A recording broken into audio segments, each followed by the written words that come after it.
menetapkan Mas Gibran sebagai calon wakil presiden Pak Prabowo, itu diharapkan dapat menginspirasi lahirnya pemimpin-pemimpin muda.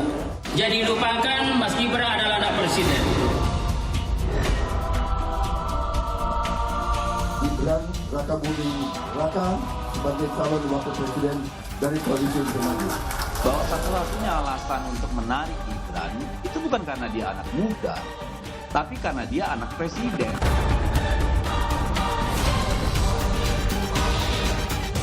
Keluarga yang patriotik, keluarga yang ingin berbakti kepada negara dan bangsa. Salahnya apa?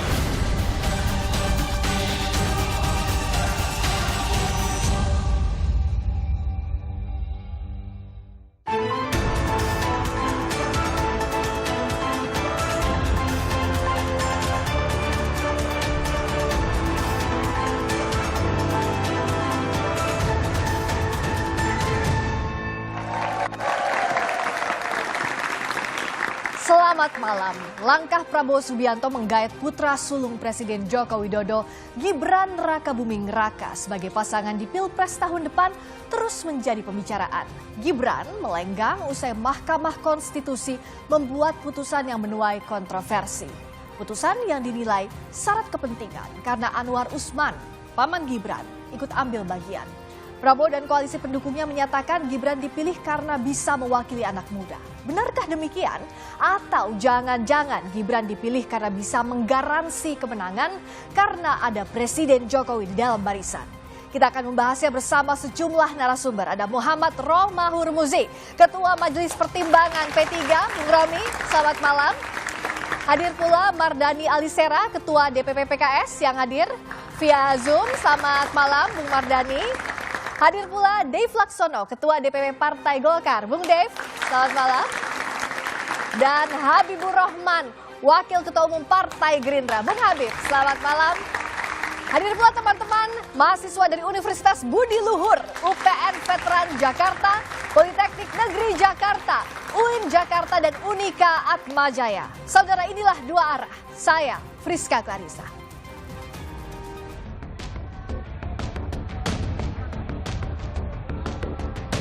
Anak muda,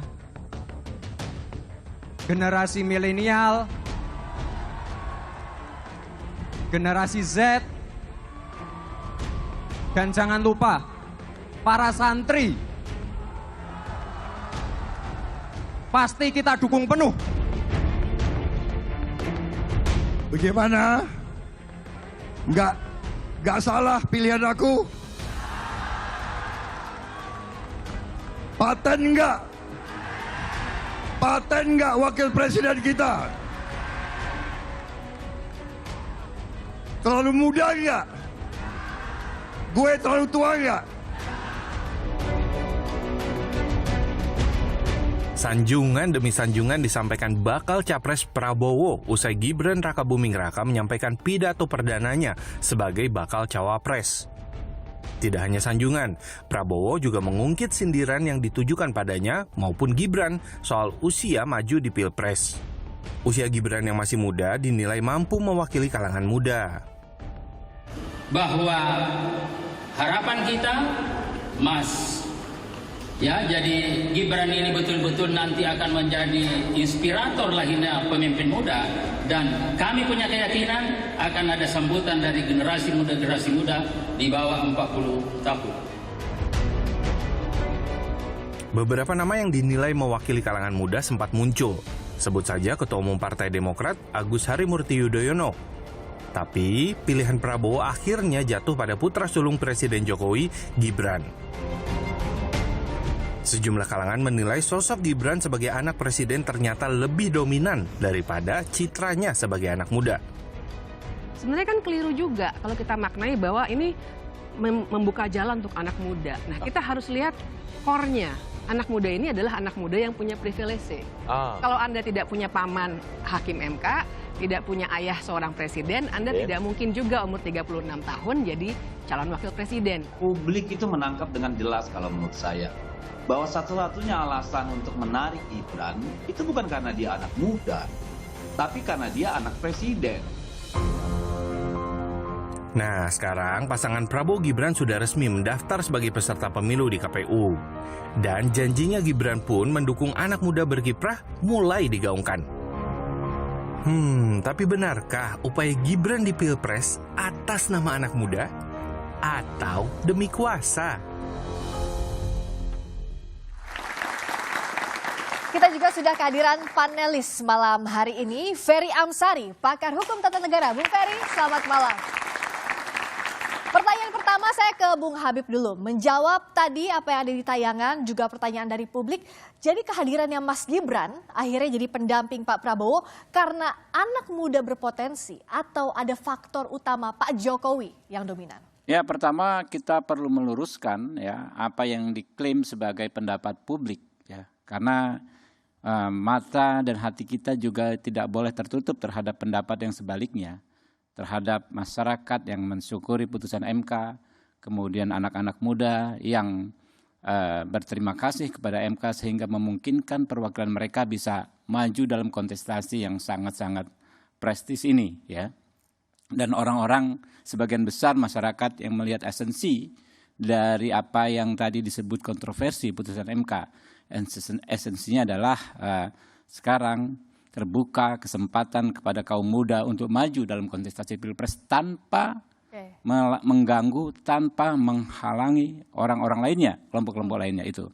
Nah, kalau dipertentangkan apakah ya menggait Gibran ini demi kepentingan kekuasaan atau kepentingan untuk mengakomodir generasi muda, saya pikir itu pertanyaan yang salah sejak logikanya ya. Sejak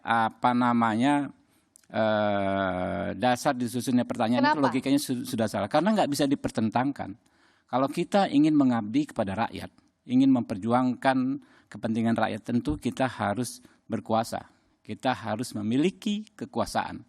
Dan kalau ingin berkuasa, tentu kita harus memilih strategi, ya strategi antara lain juga macam-macam. Dan ini adalah pertemuan semua hal tersebut. Dipilihnya Gibran adalah berdasarkan masukan dari banyak sekali masyarakat ya, baik kader Gerindra, kemudian juga relawan yang mengusulkan nama Mas Gibran. Ya, dilihat beliau memang sosok anak muda yang berkarakter, ya, berprestasi. Oke, jadi ya, tidak bisa dipertentangkan, tapi itu titik temu begitu ya, Bang Habib. Oke. Bentar dulu, dikit lagi ya, sehingga bisa dikatakan tidak ada pertentangan harus memilih bahwa untuk menggait anak muda atau hanya kepentingan kekuasaan, bukan, nggak sampai di situ. Kepentingan kekuasaan untuk ya memperjuangkan kepentingan rakyat, kurang lebih begitu. Oke, tepuk tangan untuk Bung Habib tadi. Kalau dari Bung Romi gimana tadi? Strategi dari Bung Habib tidak bisa dipertentangkan. Ya, kalau saya sih kembali kepada penyampaian kelompok-kelompok masyarakat sipil. Ada satu aplikasi ya, salah satu analis social network analysis ya, yang namanya Drone Emprit, yang di situ memotret bahwa antara sentimen positif dan negatif, sentimen positif terhadap naiknya Mas Gibran itu muncul dari partai-partai Koalisi Indonesia Maju. Dan sentimen negatif itu muncul dari kelompok-kelompok masyarakat sipil.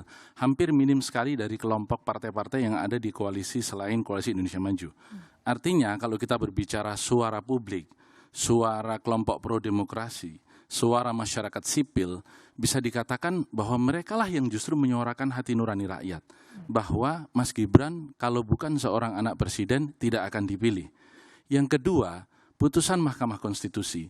Yang memasalahkan putusan Mahkamah Konstitusi itu bukan orang lain, Hakim MK sendiri, Profesor Saldi Isra, dan kemarin di dalam forum terbuka, Pak Arief Hidayat itu juga menyampaikan hal yang sangat terbuka bahwa memang ada masalah di dalam putusan itu. Yang ketiga, kita tahu persis, saya kira Bung Habib ini kan seorang yang memiliki latar belakang hukum. Ada satu adagium atau kaidah hukum, nemo iudex in causa sua. Tidak boleh mengadili seseorang yang memiliki konflik kepentingan. Sementara undang-undang kekuasaan kehakiman kita pasal 17 dan 18 memerintahkan seluruh kekuasaan kehakiman, yaitu hakim yang berada di bawah Mahkamah Agung dan hakim di bawah Mahkamah Konstitusi, untuk tidak terlibat langsung di dalam proses pengambilan keputusan, dan jika itu dilakukan maka keputusan itu tidak sah. Jadi sesungguhnya Mahkamah Konstitusi itu memiliki mekanisme untuk itu. Oke, Bung Habib. Ya, agak repot, tidak sebanding saya, mohon maaf, saya dokter hukum ya, berbicara dengan Mas Romi yang mungkin ya memahami tidak secara akademis ya semua yang disampaikan tadi, bahwa saya hanya mengutip pendapat pakar tata negara yang sudah menyampaikan banyak sekali hal. Dibantah. Saya bukan orang hukum. Sudah banyak sekali dibantah, bahkan dalam putusan Mahkamah Konstitusi itu tersendiri. Kalau Bung Romi membaca detail putusan Mahkamah Konstitusi itu hatam, saya pikir kita sampai pada kesimpulan setiap putusan pengadilan ya itu pasti ada yang suka, ada yang tidak suka, ada yang suka ada yang senang, ada yang tidak senang, biasa saja. Tapi akhir dari semua perdebatan tersebut adalah putusan ya.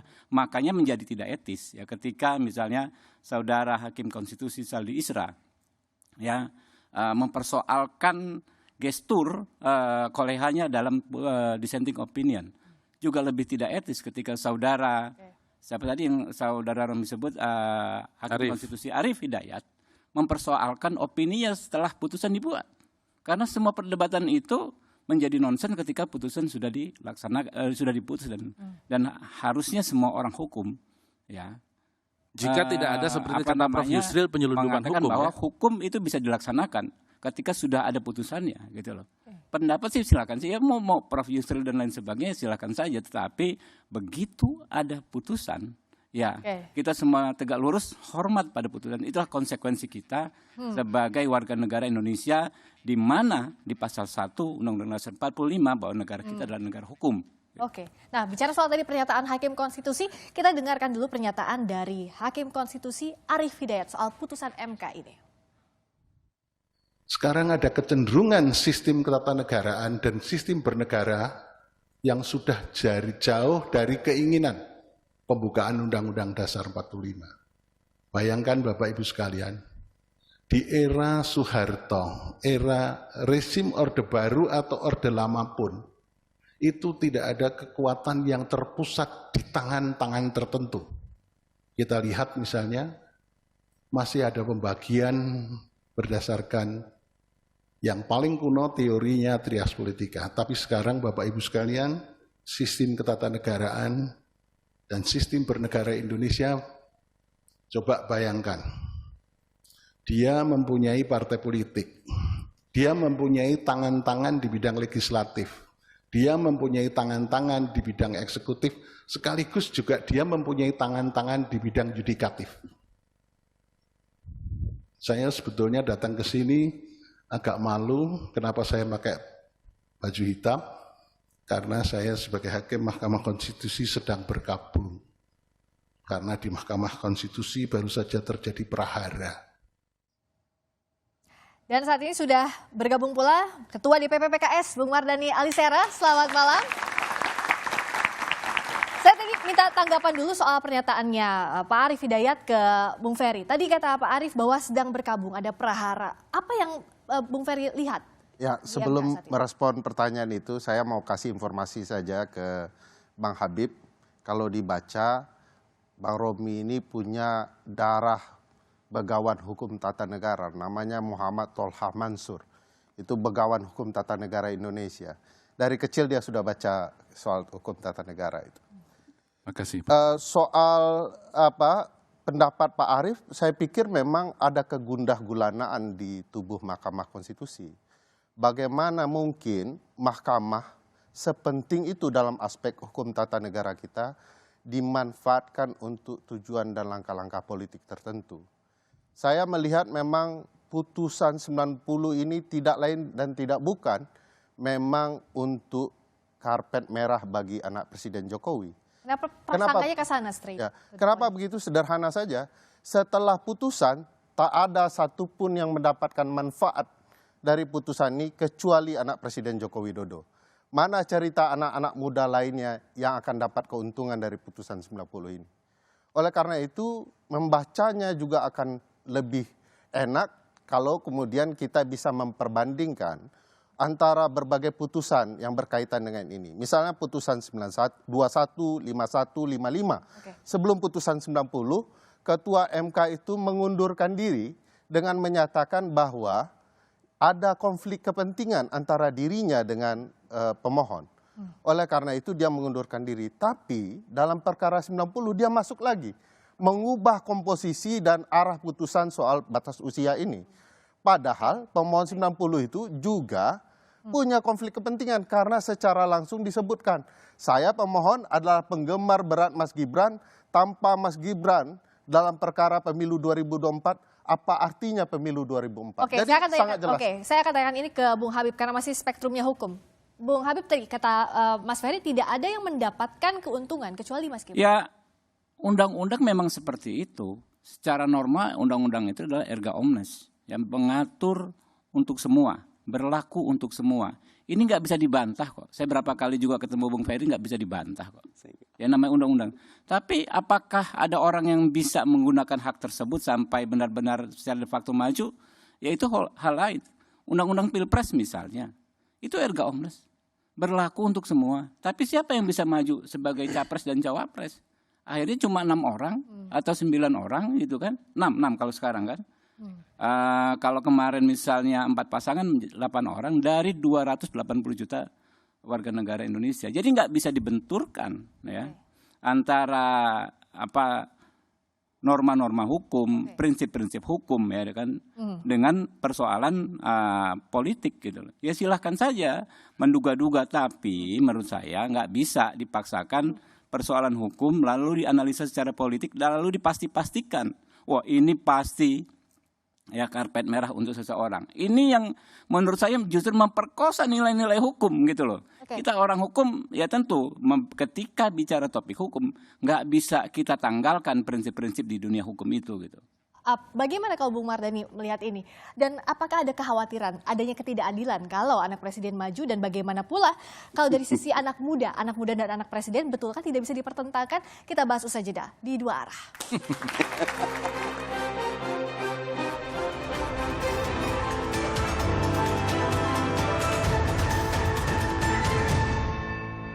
Masih di Dua Arah, saya ke Bung Mardhani dulu. Apa iya kalau anak presiden ikutan ada potensi ketidakadilan seperti yang Bung Mardhani pernah sampaikan? Karakter masyarakat kita tuh feodalnya masih kuat, itulah. Karakternya tuh ketika pimpinan maju tanpa diperintahkan pun anak buah pengen segera membantu dan menunjukkan hasil dan karyanya.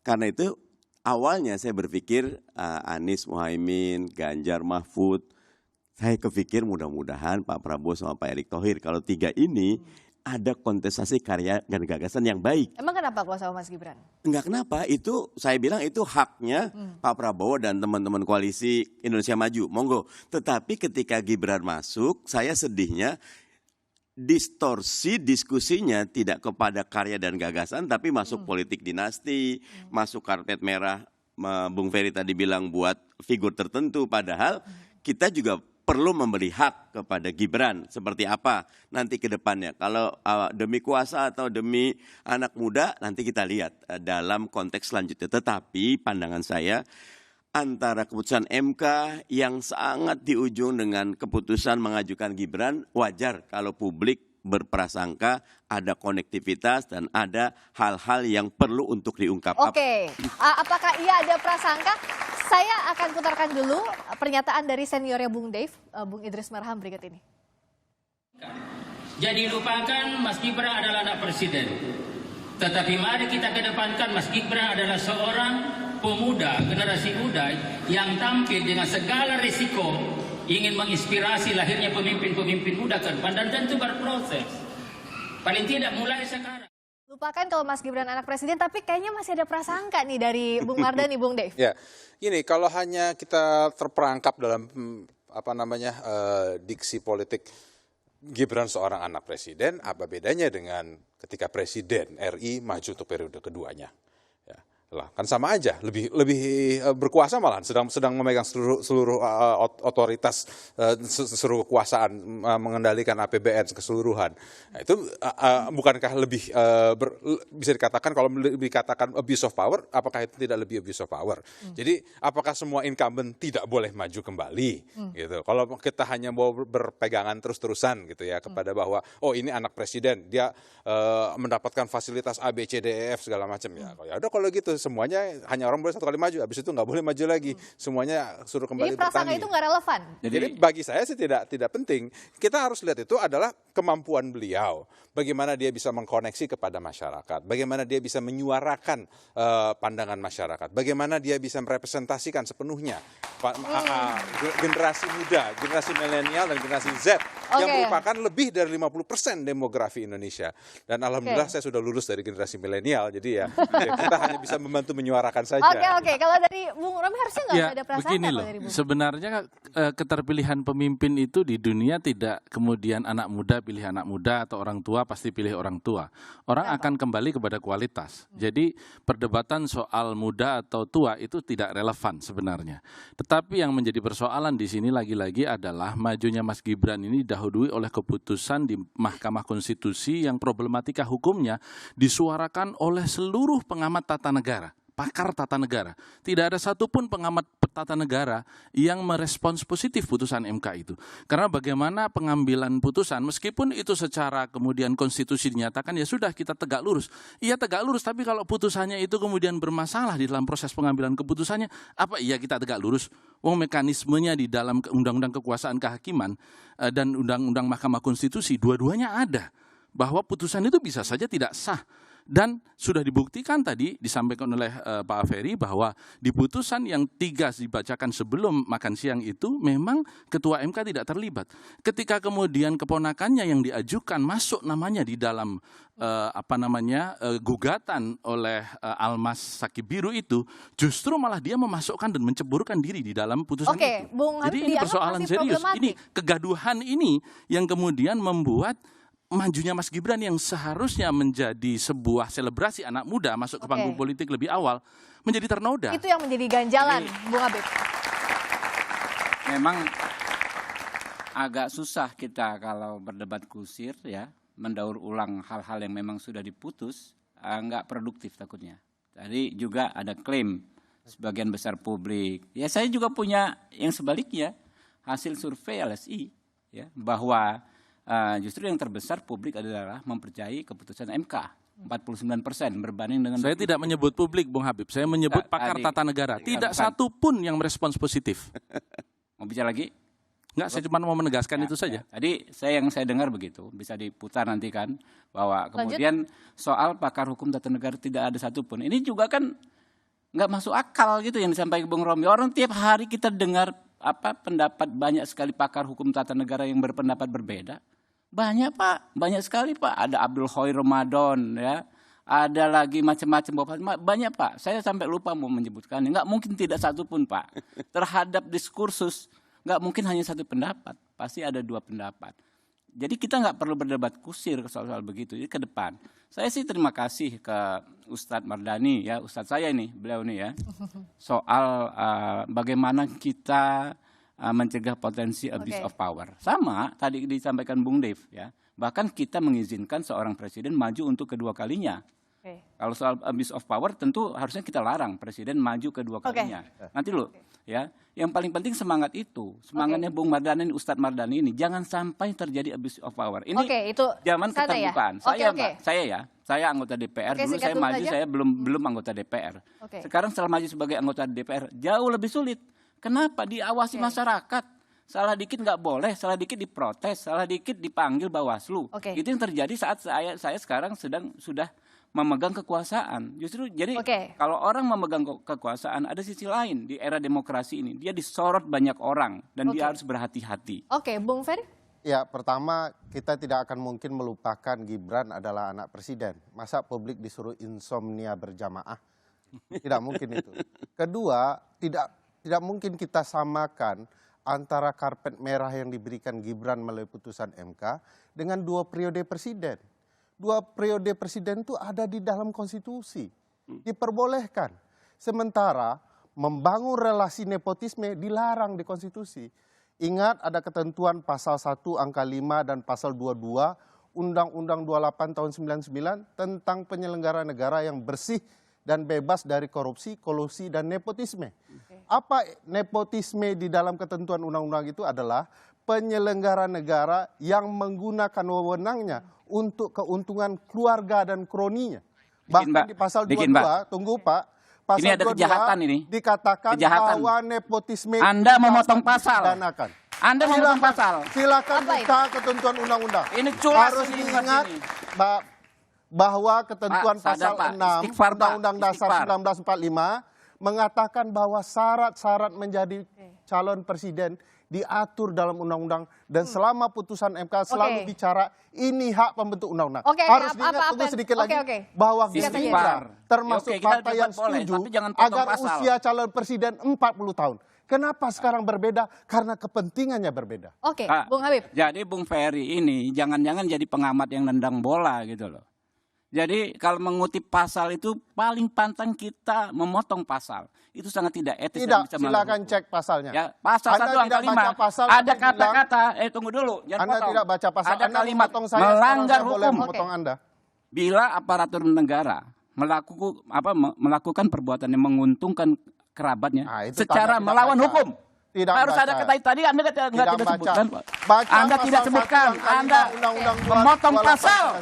Silakan baca publik, silakan Zolim baca. Anda ini. Siapa yang salah baca, saya atau Anda Bapak? salah baca. Publik Anda baca. yang salah. Tapi Silakan apapun menggunakan itu, kata secara melawan hukum. Akui. Saya yakin 100% benar dan dia ngawur. Mbak, Oke, ulang. tenang. Putar ulang. Tunggu. Dia harus Kita ngaku jeda dia dulu. memotong Oke, pasal. kita akan Putar jeda ulang, Mbak. dulu dan kita Putar akan ulang. lihat bagaimana sebenarnya publik harus menyimak ini dan bagaimana pula kepala dingin ini untuk sama-sama kita berpikir apa yang harus dilakukan oleh para politisi Nggak ini ada potong-potong. agar Silakan laporkan pemilu kalau berjalan bisa dipercaya. Sesaat lagi di Dua Arah.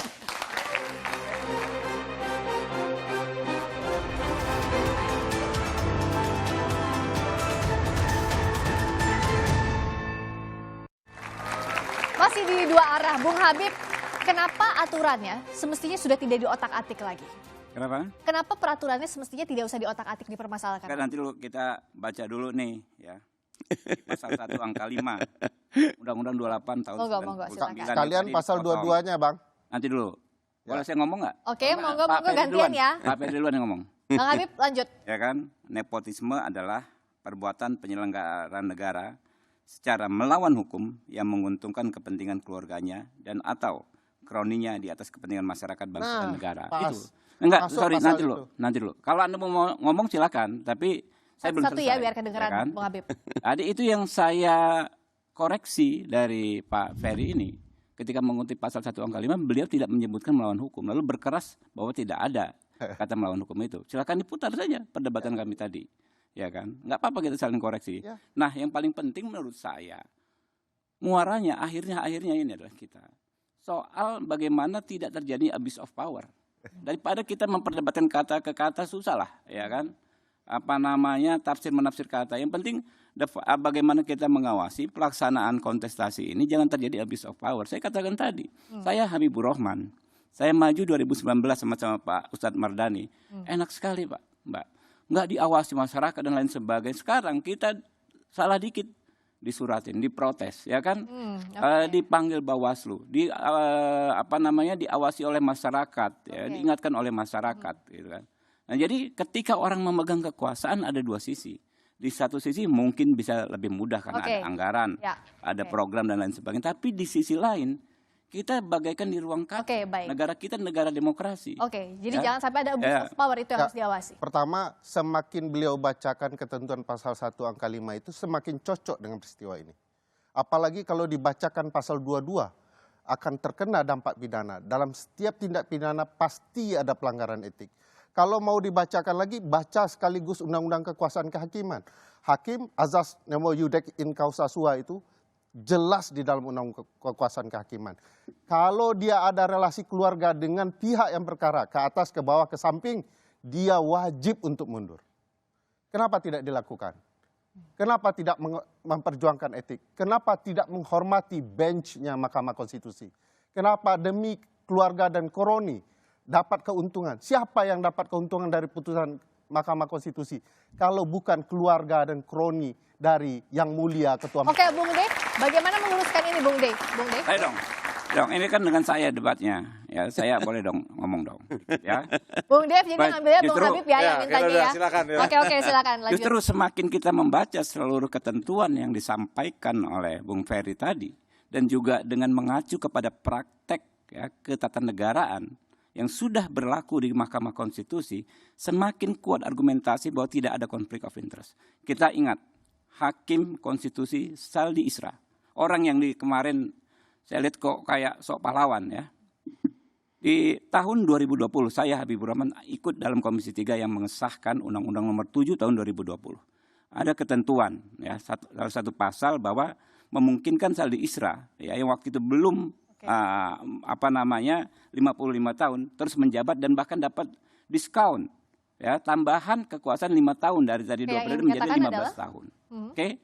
Saldi Isra ikut dalam perkara tersebut. Jadi perkara undang-undang yang kami sahkan diuji materi oleh orang, ya kan? Diuji materi Saldi Isra ikut, tidak mengundurkan diri pada personally kalau mau dituduhkan ya, ada tuduhan Saldi Isra diuntungkan dalam undang-undang. Oke, jadi yang dikatakan adalah dia tidak dissenting opinion. Karena apa? Karena menganggap Mahkamah Konstitusi ini menguji peraturan perundang-undangan yang bersifat erga omnes. Sehingga ketika erga omnes ya, undang-undang yang berlaku untuk semua, tidak ada istilah konflik of interest. Oke, saya Bang Mardhani silakan. Memang lebih cepat pembicaraan tentang Mahkamah Konstitusi selesai ini makin baik. Kita bisa fokus kepada kontestasi karya dan gagasan.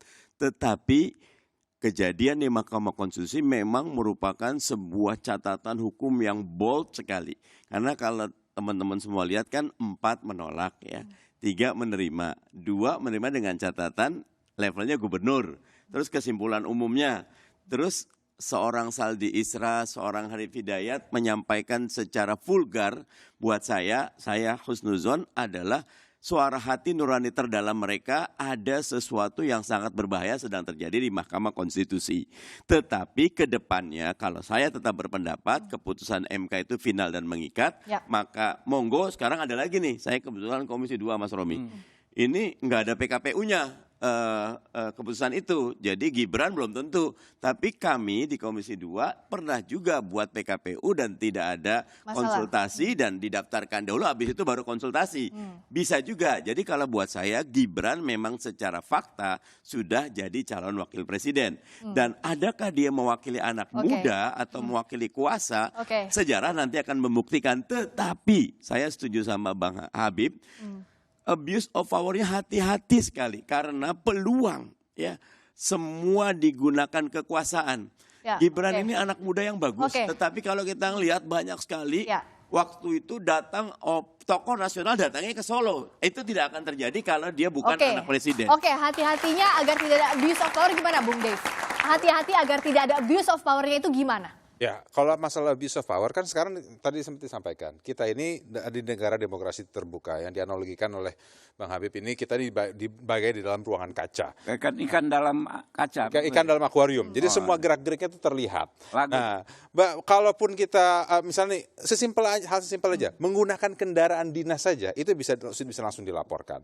Apalagi kalau menggunakan kegiatan produk-produk lainnya ataupun menggunakan fasilitas-fasilitas lainnya yang lebih besar. Nah, apalagi kalau yang sempat ditakutkan, dikhawatirkan, akan menggunakan aparat penegak hukum lah, menggunakan kekuatan-kekuatan yang besarnya. Nah, sekarang ini di era demokrasi terbuka, semuanya itu bisa termonitor langsung oleh masyarakat. Apalagi yang mengawasinya lawan politiknya model-model kayak yang di seberang sana. Ini ngeri-ngeri, tajam pandangannya. Ini dengan Superman aja kalah ini X-ray visionnya. Jadi saya katakan nyaris kecil sekali. Kalau bahkan nyaris nyaris tidak ada potensi abuse of power tersebut. Ada fakta lain di DPR rata-rata anak bupati, istri bupati, atau mantu bupati, peluang terpilihnya lebih besar dan angkanya sangat tinggi. angkanya sangat tinggi. Gimana Itu soal kan ini? tergantung Saya ketemu bagaimana beberapa anak muda kita ketika saya cek, oh calonnya ternyata itu ada latar ya, belakangnya. kembali lagi lawan politik itu seperti apa? Bagaimana dia tuh bisa meyakinkan masyarakat? Sekarang ini generasi milenial dan generasi Z itu sudah sangat melek. Informasi itu sudah sangat tersebar luas ya. Walaupun BTS belum semuanya terbangun, tapi informasi itu sudah semua tersebar dengan cepat. Jadi nggak perlu dikhawatirkan lagi. Dan apalagi semuanya dilakukan secara terbuka. Tapi fakta itu kenyataan bahwa mereka yang punya privilege biasanya punya peluang menang yang besar. Dan saya tambahkan sedikit Mbak Friska, anyway, Lihat aja. nepotisme itu dari nepos. Nepos itu artinya keponakan. Makanya nephew dalam bahasa Inggris artinya keponakan. Wah, ini disambung. Nah, itu namanya Cocok loginya. cocok logi. Oh, ini namanya cocok logi. Tapi kita lanjutkan lagi. Gimana agar pemilu ke depannya bisa dipercaya, tidak ada kecurigaan satu sama lain? Usai jeda di dua arah.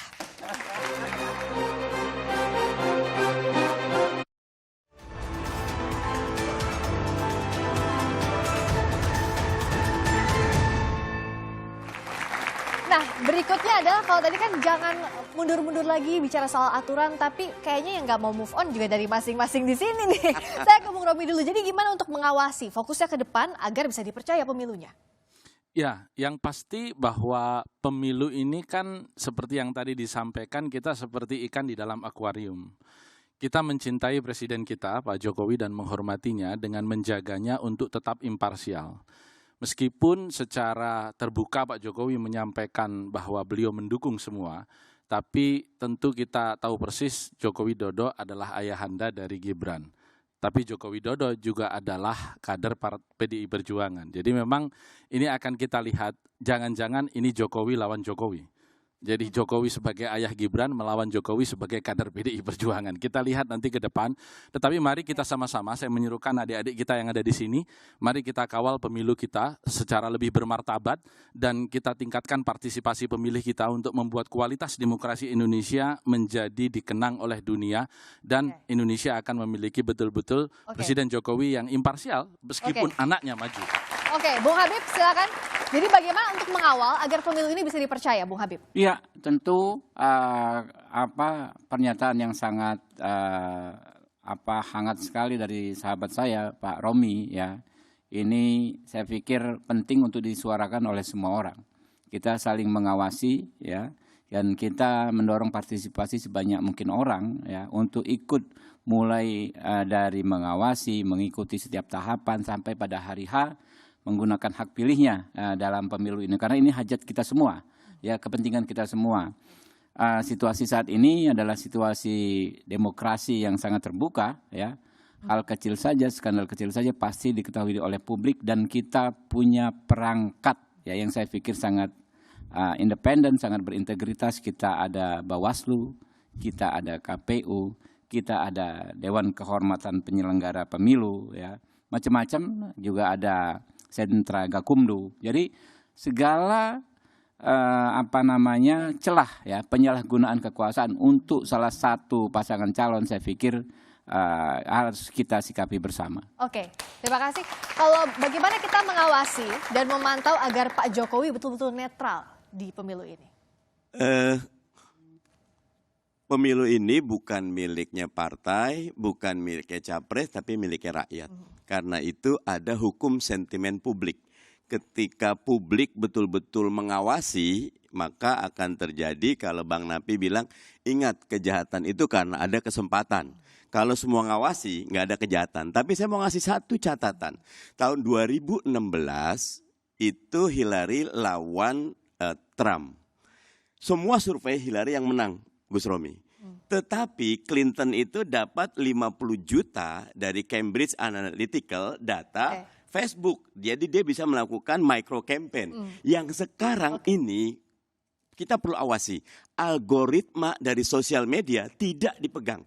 Jangankan KPU Bawaslu, siapapun nggak bisa. Misal teman-teman bisa lihat, coba posting Amin, gimana? Posting Ganjar, posting Prabowo, lihat kayak gimana. Nanti algoritma itu akan bisa mencet, lebarin. Nah ini harus betul-betul kita awasi. Jangan sampai karena pemilu kita di era sosial media, sementara platform sosial media tidak dimiliki kita, itu akan menjadi alat yang efektif untuk memenangkan satu pasang calon. Oke, terima kasih. Kalau dari koalisi tentu inginnya menang. Tapi apa yang bisa dilakukan untuk publik juga mau memilih sesuai dengan hati nurani? Ya, itu adalah tanggung jawab dari semuanya. Baik dari para paslon, baik dari partai pendukung, ataupun juga semua lembaga penyelenggara pemilu dan juga lembaga pemerintah, ataupun juga LSM dan juga semua ormas-ormas masyarakat. Untuk pertama, agar masyarakat jangan sampai antipati terhadap sistem pemilu itu sendiri. Karena kita lihat ya, dari awal era reformasi, pemilu pertama tahun 99 hingga terakhir 2019, itu terjadi tren penurunan akan jumlah pemilih. Ya, jumlah pemilih. Nah, itu berarti ada jumlah pemilih yang datang ke TPS nyoblos. Nah, itu persentasenya semakin menurun. Nah, itu kenapa? Ya karena antipati terhadap hasilnya pemilu seperti apa, apakah itu karena berbagai macam kasus yang mendera sejumlah tokoh politik. Nah, hal inilah yang harus terus kita bisa kesampingkan dan untuk kita sadarkan dan ingatkan masyarakat bahwa untuk memastikan pemerintahan itu memiliki legitimasi yang kuat dan juga berjalan dengan baik, masyarakat harus datang ke TPS, meluangkan waktu yang dimana diberikan hari libur untuk datang memilih sesuai dengan hati nurani panggilannya masing-masing. Oke, saya ke Bung Ferry. Apa ada kemungkinan Pak Jokowi ini turun tangan untuk memenangkan Gibran? Dan bagaimanapun untuk memastikan kecurigaan itu tidak terjadi? Ya, dalam ilmu politik ada satu buku penting yang berjudul The Prince karya Machiavelli. Di sana dituliskan dan diajarkan kepada banyak politisi bahwa segala cara dimungkinkan dilakukan untuk menang. Tapi kita adalah negara hukum, pegangan kita konstitusi. Politisi bisa bicara A hari ini dan bisa bicara B besok hari. Tapi kalau kita taat kepada konstitusi, maka semuanya akan berjalan dengan baik. Sulit menghindari relasi kepentingan antara presiden dan anaknya. Bagaimanapun itu darah kandungnya. Dia akan melakukan segala upaya untuk mewujudkan itu. Kemenangan dan lain-lain. Oleh karena itu, gunakanlah mata dan hati nurani kita untuk mengawasi pemilu kita. Semua orang bisa salah, tapi tidak boleh mengulangi kesalahan karena kerugiannya akan didera oleh publik. Oleh karena itu, publik mari awasi pemilu kita. Terima kasih Bung Ferry. Saudara, negara ini didirikan oleh para pemuda Soekarno, Muhammad Hatta, Syahrir, Tan Malaka, dan masih banyak nama lainnya. Mereka berjuang sekuat tenaga demi kemerdekaan bangsa, bukan demi diri sendiri atau keluarga. Mereka berjuang demi mewujudkan kemerdekaan, bukan menumpuk kekuasaan. Karenanya memberikan kesempatan untuk anak muda mengambil peran dalam pemerintahan, bukan sesuatu yang tabu dan haram. Selama itu dilakukan sesuai aturan dan tak ada penyelewengan kekuasaan. Juga mengedepankan asas meritokrasi, bukan hasil kolusi, apalagi mengakali konstitusi. Waktunya rakyat mengawasi. Saya Frisa Clarissa, tetap saksikan Kompas TV untuk mengupdate informasi terkini, terutama seputar pemilu. Hanya di Kompas TV, independen terpercaya. Sampai jumpa. Terima kasih banyak. Terima kasih banyak. Bung Habib, terima kasih banyak. Terima kasih.